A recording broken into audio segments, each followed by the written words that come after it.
తెలుగు ప్రజలందరికీ నమస్కారం. దాదాపు ఇప్పటికి వారం కావస్తుంది. దాదాపు 12,000 కోట్ల విలువైన డ్రగ్స్ మరి ముంబై పోలీసులు, మహారాష్ట్ర క్రైమ్ బ్రాంచ్ పోలీసులు ఇక్కడ పట్టుకోవడం జరిగింది చెర్లపల్లి దగ్గర.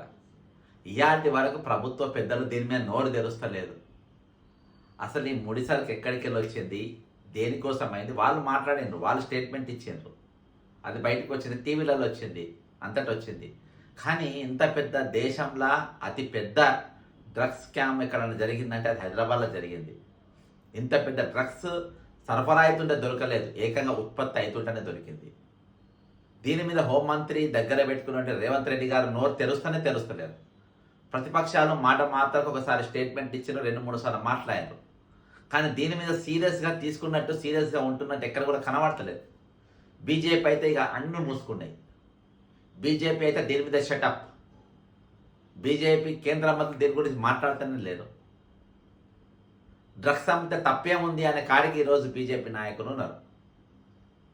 పోనీ ఈరోజు పట్టుకున్నారా అంటే ఎవరు పట్టుకున్నారు? మహారాష్ట్ర పోలీసులు పట్టుకున్నారు. మహారాష్ట్ర ఏ ప్రభుత్వం ఉంది? బీజేపీ ప్రభుత్వం ఉంది.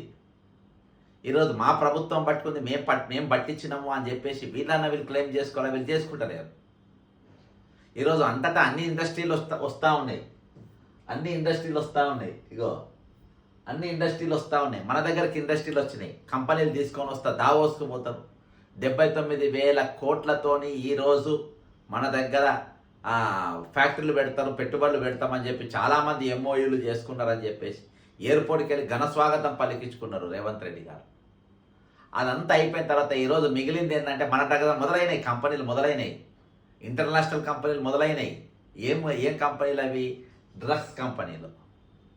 డ్రగ్స్ మాదక ద్రవ్యాలు ఈరోజు హైదరాబాద్లో తయారవుతున్నాయి. ఆ స్థాయికి ఈరోజు తెలంగాణ తీసుకుపోయిన ఘనత శ్రీమాన్ రేవంత్ రెడ్డి గారిది. అంత గొప్ప నాయకుడిని ఈరోజు బీజేపీ కానీ ఈరోజు సరే బీఆర్ఎస్ ఒక ప్రెస్ మీట్ కేటీఆర్ గారి మాట తర్వాత తీసింది. దీనికి మించిగా ముందుకు పోతలేదు, ముందుకు సాగుతలేదు. ఇది ఎందుకో నాకు తెలుస్తలేదు.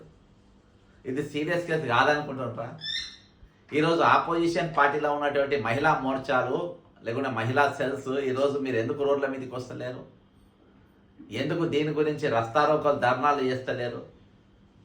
ఈరోజు ఎందుకు మీరు దీన్ని అంత పట్టించుకుంటే? ఎందుకంటే మీ లీడర్షిప్కి వెళ్ళి మీకు ఏమైనా ఇంకా సెలవు కావాలన్నా, వాళ్ళకెళ్ళి మీకు ఏమైనా పర్మిషన్స్ కావాలన్నా? ఈరోజు సమాజాన్ని పట్టి పీడిస్తున్నట్టు డ్రగ్స్ మహమ్మారిని ఎదుర్కోవడానికి ఈరోజు తెలంగాణలో ప్రతి ఒక్కరు, తెలుగు రాష్ట్రాలలో ప్రతి ఒక్కరు, దేశంలో ఉన్న ప్రతి ఒక్కరు ఈరోజు నడుం బిగాల్సిన అవసరం ఉన్నది. బిగిస్తున్నారు కూడా. ఆల్రెడీ చాలా సంస్థలు ముందుకు వచ్చినాయి. ఒక దిక్కు నడుస్తూ ఉంటే ఈరోజు ప్రభుత్వాల నిర్లిప్తత, వారు కావాలని ఉదాసీనంగా ఉండడం, ఈరోజు అసలు ఏం జరిగిందో మాకు తెలియదన్నట్టు మాట్లాడడం, దీని మీద పత్రికలు వ్యాసాలు రాయడం కానీ, టీవీలలో డిబేట్లు కానీ, చర్చలు కానీ ఎక్కడ కూడా పోలేని పరిస్థితులల్లా ఈరోజు ఇంత దౌర్భాగ్యమైన పరిస్థితికి ఉన్నది.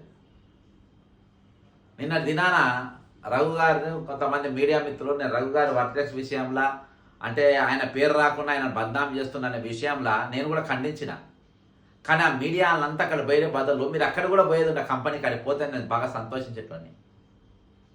ఈరోజు దీని మీద ఏ ఛానల్లో కూడా డిబేట్లు లేవు, జరుగుతూనే లేవు. ఎందుకు జరుగుతలేవు? ఎందుకు మీ నోర్లన్నీ పడిపోయినాయి? యూట్యూబ్ ఛానల్ అయినా మీరైనా మాట్లాడవచ్చు కదా. ఒక శంకర్ ఛానల్లో ఒక డిబేట్ పెట్టిండ్రు, నడిపించారు. కేటీఆర్ గారు ఒక ప్రెస్ మీట్ పెట్టి నడిపించారు. ఆర్ఎస్ ప్రవీణ్ కుమార్ గారు ఒక ప్రెస్ మీట్ పెట్టి ఖండించారు. దీని మీద మైదాన ప్రాంతంలో ఈరోజు ఉద్యమం ఎందుకు జరుగుతలేదు? గ్రౌండ్ మీద ఎందుకు ఈరోజు దీని మీద ఒక ప్రొటెస్ట్ ఎందుకు నడుస్తలేదు? ఈరోజు ఒకటి కాదు, అనేకమైన సమస్యలు, ప్రతిపక్షానికి ఊపిరి పీల్చుకోలేనంత ఇష్యూస్ ఈరోజు ఉన్నాయి. అందులో అతిపెద్ద ఇష్యూ రైతుల యూరియా కంటే కూడా పెద్ద ఇష్యూ అంటున్నా. ఇది రైతుల యూరియా అడ్డకుంటే ఒకసారి పంట పంటది కావచ్చు, ఒక పూట మన అన్నం దినం కావచ్చు, ఒక కాలం మనకు భోజనం కరువు అవుతుంది కావచ్చు. కానీ ఇది మనుషులైనా చంపేస్తుంది. మనిషే భూమి మీద లేనప్పుడు ఎట్లా చెప్పు? కాబట్టి ఈరోజు ఇది ఎంటర్ అయిపోయింది. ఈరోజు గ్రామీణ ప్రాంతాల్లో కూడా ఎంటర్ అయింది. ఇది 12,000 కోట్ల విలువైన డ్రగ్స్ దొరికింది. దాంతో సహా 36,000 కోట్ల విలువైనటువంటి డ్రగ్స్ ముడి పదార్థం దొరికింది. అవి దేశం మొత్తం సరఫరా చేయనికంట. బయట గోవాకి వెళ్ళి వచ్చింది ఇదివరకు, అక్కడికి వెళ్ళి వచ్చింది, ఇక్కడికి వెళ్ళి వచ్చింది అని చెప్పుకునేటోళ్ళం. ఈరోజు ఏకంగా హైదరాబాద్లోనే ఇది నడిచింది. దీని మీద ఎంఐఎం కూడా మాట్లాడతలేదు. ఎవరు కూడా దీని గురించి మాట్లాడే పరిస్థితి లేదు. ఎవరు దీని మీద ఉద్యమించాలనే ఆలోచన లేదు. చిట్టసిరవి సిపిఐ సిపిఎంలు కూడా మౌనంగా ఉన్నాయి. ఇది చిన్న ఇష్యూ అని చెప్పండి, మీరు స్టేట్మెంట్ ఇవ్వండి. 12,000 కోట్ల డ్రగ్స్ దొరుకు చాలా చిన్న ఇష్యూ అని దయచేసి బీజేపీ బండి సంజయ్ గారు, కిషన్ రెడ్డి గారు, సిపిఐ ఎంఐఎం, మీ మీడియా ఛానళ్ళు ఏబిఎన్, మహా న్యూస్, ఆ న్యూస్, ఈ న్యూస్, మీరు అందరికీ చెప్పండి, ఒక స్టేట్మెంట్ ఇచ్చేయండి. ఇది 12,000 కోట్లు చాలా చిన్న ఇష్యూ, దీని గురించి మనం మాట్లాడాల్సిన అవసరం లేదని ఒక స్టేట్మెంట్, ఒక ట్వీటో ఏదో ఒకటి పడేయండి. దీని గురించి మాట్లాడుకుంటుంటారు. ఇది నేను పెద్ద ఇష్యూ అనుకుంటున్నా. నేను పెద్ద ఇష్యూ అనుకొని పదే దీన్ని గుర్తు చేస్తున్నా. పెద్ద ఇష్యూ అనుకొని ఈరోజు మీ గమనం తీసుకొచ్చే ప్రయత్నం చేస్తున్నా. ఇది పెద్ద ఇష్యూ అని నేను అనుకుంటున్నా. మీరు ఎందుకు అనుకుంటలేరు? మీరు నాకు చెప్తే నేను కూడా అనుకోకుండా కామ్కుంటా. దీనిపైన ప్రతిపక్షాలు మౌనంగా ఉండడం, ఒక ఉద్యమం చేపట్టకపోవడం, ఈరోజు ముఖ్యమంత్రి రాజీనామా చేయాల్సినంత పెద్ద ఇష్యూ ఇది. 101% సీఎం దీనిపైన రిజైన్ చేయాలి. ఇంత డ్రగ్స్ ఈరోజు హైదరాబాద్లోకి వచ్చి కంపెనీ పెట్టిందంటే, ఓ సారీ ముఖ్యమంత్రి గారి, నేను హోంమంత్రిని, ఇది ఇండస్ట్రీస్ కిందకి వస్తుంది అనుకుంటుండా? ఈ శాఖ నా కింద లేదనుకుంటుండ్రా? కాబట్టి ఇండస్ట్రియల్స్ మినిస్టర్నే మాట్లాడాలనుకుంటుండా? శ్రీధర్ బాబు గారు దీని గురించి నోరికి తెరవాలనుకుంటుండా? ఓహో, ఇది పరిశ్రమనా? ఇది ఎంతమందికి ఉపాధిస్తుండ్రో మరి దీని ద్వారా దీని మీద డిపిఆర్ ఏమైనా తయారు చేసిండ్రేమో, ఇవన్నిటికి పర్మిషన్స్ ఉన్నాయేమో, అందుకని తెలంగాణ పోలీసులు అరెస్ట్ చేయలేదేమో. ఇది డ్రగ్స్ మహారాష్ట్ర లింక్ ఉన్నది, ఇది మాకు రానికి వస్తుందని వాళ్ళు వచ్చి పట్టుకపోయినరేమో. ఇది ఇండస్ట్రీ కిందికి వస్తుంది కాబట్టి నాకు సంబంధం లేదంట రేవంత్ రెడ్డి గారిది. దీని మీద ఎవరు కూడా, ఇది ఇండస్ట్రీ కాబట్టి, ఇది మనకు ఉపాధి కల్పించడానికి వచ్చింది కాబట్టి దీని గురించి మాట్లాడే అవసరం లేదని అంటారా? బీజేపీ నాయకులారా, మీరు ఎంపీలు, మంత్రులారా, కేంద్ర మంత్రులారా, ముఖ్యంగా ఇద్దరు అని అత్యంత ఇంపార్టెంట్ హోం సహాయ మంత్రి బండి సంజయ్ గారు, సిపిఐ సిపిఎం గారు, కర్షకులకు ఉపాధి కల్పించడానికి డ్రగ్స్ కంపెనీ పెట్టిందని మీరు మౌనంగా ఉంటుండ్రా? ఈరోజు హైదరాబాద్ की रोशनी बढ़ाने के लिए, हैदराबाद की नाम ऊपर पहुंचाने के लिए आज ये కంపెనీ लगाయని చెప్పేసి ఎంఐఎం సమర్థించుకొని ఇదొక పరిశ్రమ మనకు వచ్చిందని చెప్పేసి ఈరోజు హర్షధ్వానాలు తెలుపుతున్నారా మీరు?